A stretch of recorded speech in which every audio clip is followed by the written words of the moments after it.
Bonsoir à tous. Alors, je laisse encore 2 minutes pour laisser les personnes arriver.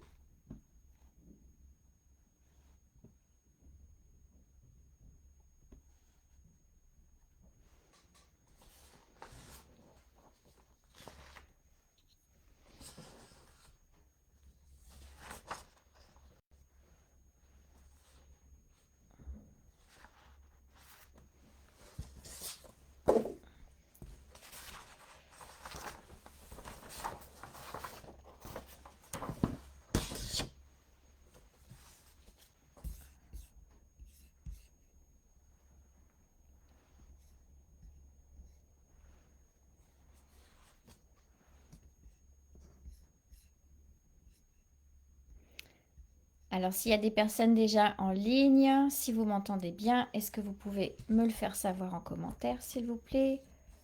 Alors, je sais que je suis un petit peu en avance d'1 minute. Ok.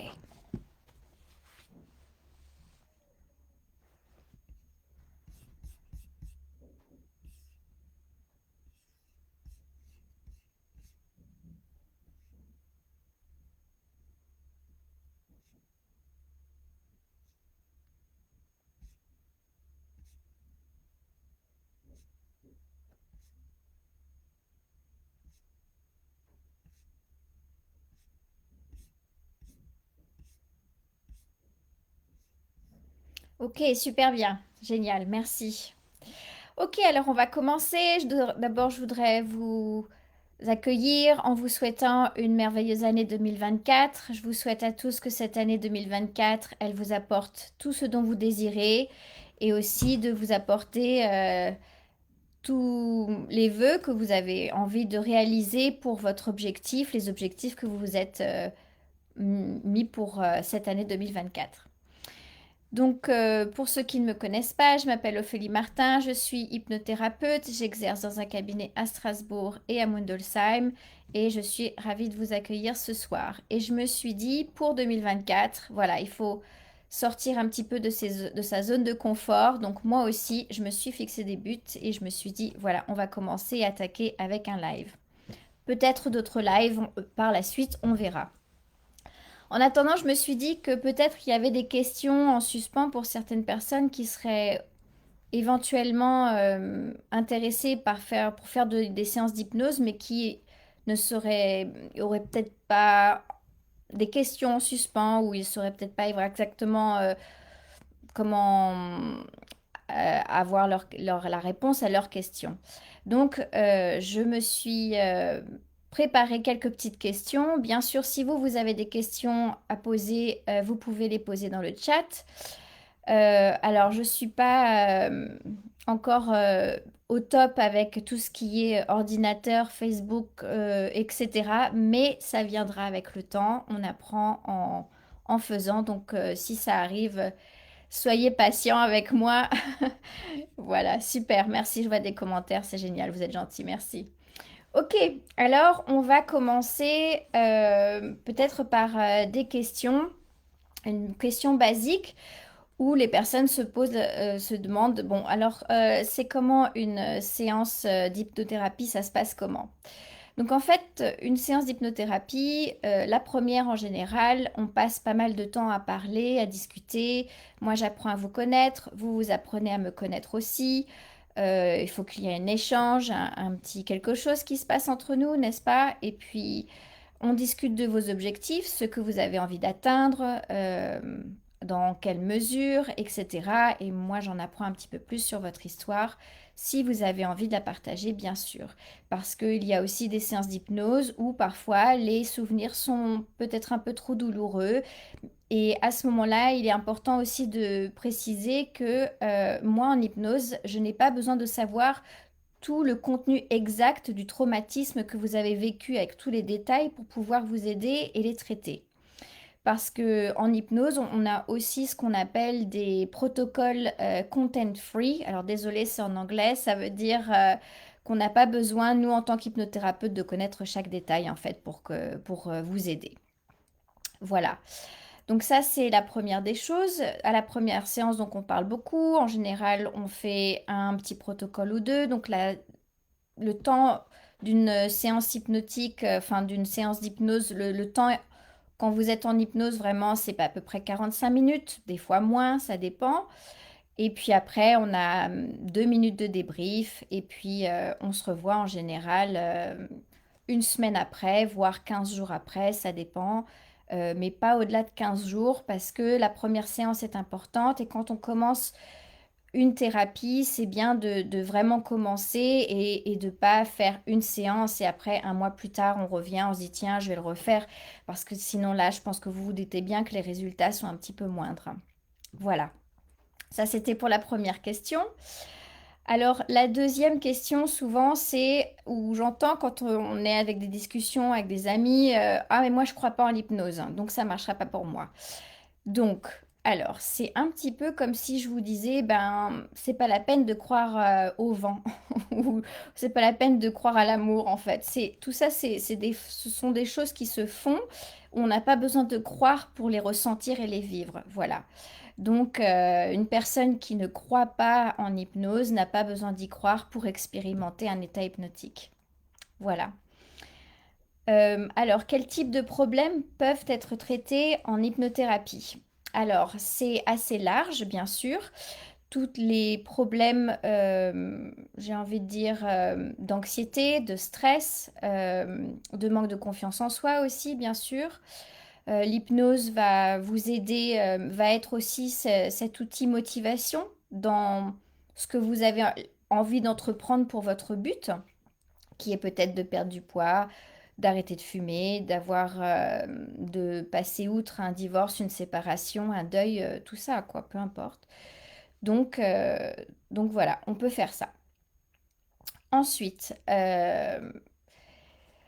combien de séances sont nécessaires pour voir des résultats? Donc en général, c'est au minimum, j'ai 4 séances.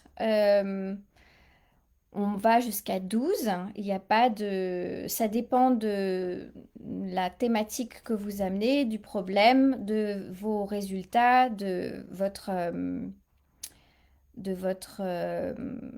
motivation aussi, bien sûr.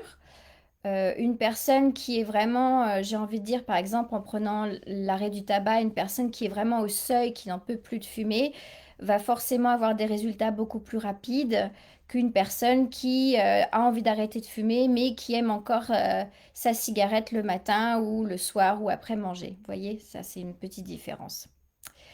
Voilà, donc en général, voilà, entre 4 et 12 séances, ça dépend. C'est au cas par cas.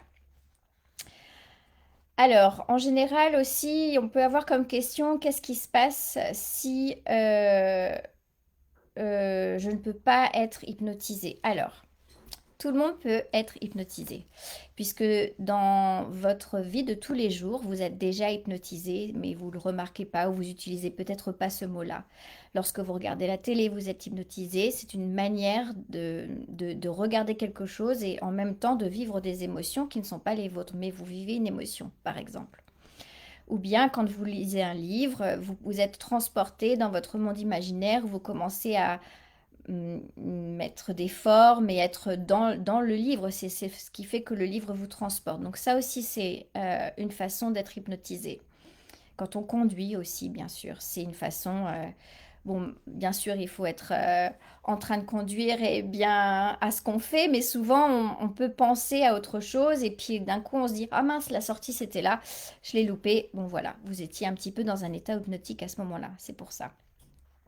Donc, on ne peut pas ne pas être hypnotisé. C'est, j'ai envie de dire, impossible. On peut ne pas aller en hypnose si vous avez le désir de ne pas aller en hypnose. Voilà.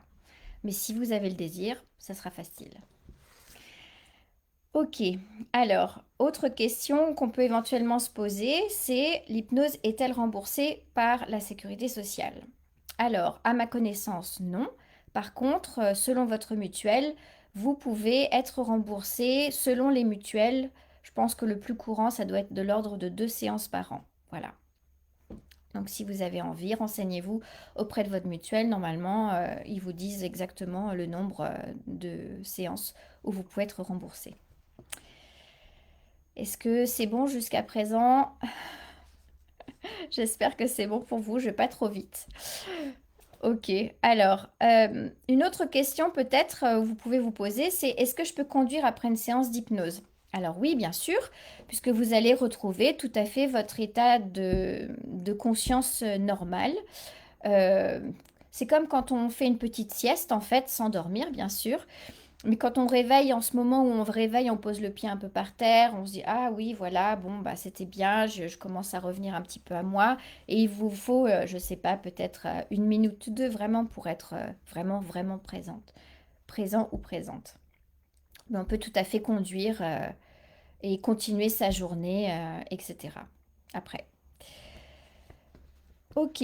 Alors, quelle est la différence entre l'hypnothérapie et l'hypnose de spectacle? Alors, souvent, malheureusement, l'hypnothérapie, le travail hypnotique a cette étiquette d'hypnose de spectacle. Et donc, ça fait un peu peur aux gens de se dire, bah, ils vont pas avoir le contrôle, on va leur ça peut impressionner aussi de se dire quelque part, on va être avec un hypnothérapeute, une personne qu'on connaît pas, qui peut nous raconter n'importe quoi finalement, et puis on ne sait pas ce qu'ils vont mettre dans notre inconscient, etc. Ça peut être un petit peu angoissant au départ, donc c'est aussi pour ça que je fais cette vidéo. Et en fait, l'hypnothérapie, il faut savoir que quand vous êtes en séance d'hypnose, il n'y a pas un moment où vous êtes non conscient, vous êtes toujours conscient. Donc, l'état hypnotique, quand j'explique à mes clients ce que c'est un petit peu, c'est vraiment être à deux endroits en même temps. C'est vous êtes conscient que vous êtes avec moi en séance d'hypnose, en train de travailler dans un état hyper relax, et en même temps, vous êtes dans votre monde intérieur en train d'expérimenter des paysages, des sensations, des choses, selon les exercices que je vous mène pour vous guider, selon le protocole qu'on fait pour vous aider à atteindre votre objectif. Donc c'est vraiment, j'ai envie de dire, peut-être intéressant pour certaines personnes après, quand ils se réveillent, de découvrir, ah ben finalement c'est pas ce que je pensais, c'est plus agréable, c'est vraiment relax, parce que bien sûr dans la première partie de la séance, la première partie hypnotique, je vous emmène dans un endroit plutôt agréable de votre choix, c'est-à-dire peut-être la mer des Caraïbes, ou bien la forêt, ou bien ça peut être la mer du Nord, ça peut être ce que vous voulez, justement pour que vous vous sentiez assez relax, pour que votre conscient il lâche un petit peu. Il est toujours là, mais il se met un petit peu en retrait, pour que votre côté analytique s'écarte un petit peu, pour commencer à faire place à votre inconscient, puisque c'est le but. Votre inconscient génère tout ce qui est habitude, et c'est grâce à l'hypnose qu'on peut commencer à modifier certains comportements et modifier certaines habitudes. Voilà. Donc, ce n'est pas de l'hypnose de spectacle. L'hypnose de spectacle, bah, quand on peut le voir à la télé ou en vrai, dans une représentation, en fait, on a l'impression que les gens ne sont pas du tout conscients de ce qu'ils font, etc. Mais il faut bien savoir qu'il y a toujours une partie d'eux qui est bien là, bien consciente, mais qu'ils ont décidé de jouer le jeu, et donc ils sont entraînés par l'effet de groupe aussi à jouer le jeu. Alors, je dis pas qu'ils sont pas en hypnose, ils sont en hypnose, mais ils sont en hypnose parce qu'ils ont décidé de jouer le jeu et de vouloir le faire.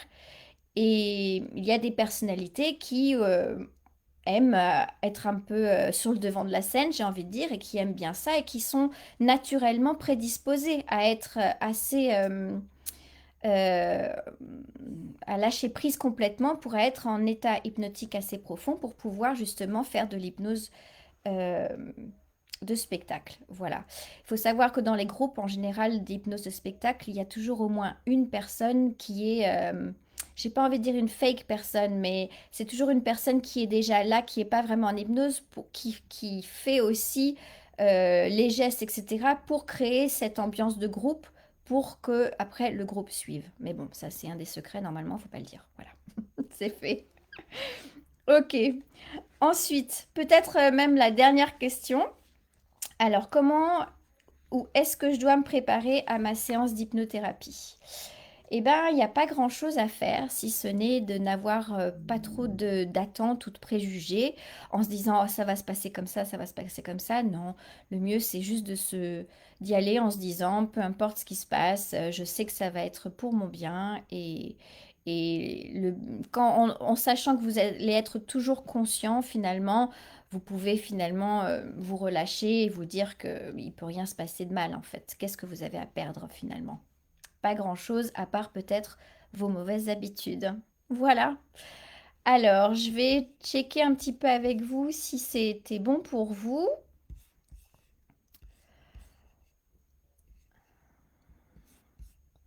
Et puis, je vais carrément vous demander si vous avez envie de faire hum, une petite expérience ou bien parce qu'en fait j'avais prévu, je vais vous dire honnêtement, j'avais prévu de faire une séance d'hypnose pour lâcher tous les bagages de 2023 et bien commencer 2024.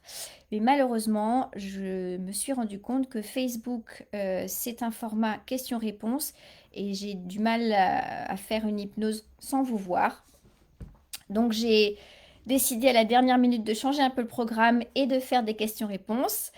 Et par contre, je vous assure que la prochaine fois, je vais mettre un lien en Zoom. Donc vous aurez juste un lien à cliquer et on sera plutôt en Zoom. Ça sera un petit peu, j'ai envie de dire, plus intime. Mais c'est aussi que moi, si je peux vous voir à travers ma caméra, quand on va en hypnose et en méditation, c'est beaucoup mieux pour vous et pour moi. Voilà. Voilà, alors j'espère que ça a répondu à quelques questions. Si vous avez des questions, vous pouvez me les poser maintenant ou après, même via WhatsApp. Mon numéro de téléphone et mon adresse sont sur Google, bien sûr. Vous pouvez taper Ophélie Martin hypnose.fr et retrouver toutes les informations sur mon site internet. Voilà, alors si c'est bon pour vous, eh ben, je vais vous souhaiter encore une joyeuse, pardon, une joyeuse, non, que votre début d'année 2024 soit rempli de moments merveilleux. Voilà. Et là-dessus, eh bien, je vais vous quitter. Je vous souhaite une très bonne soirée et à bientôt. Au revoir.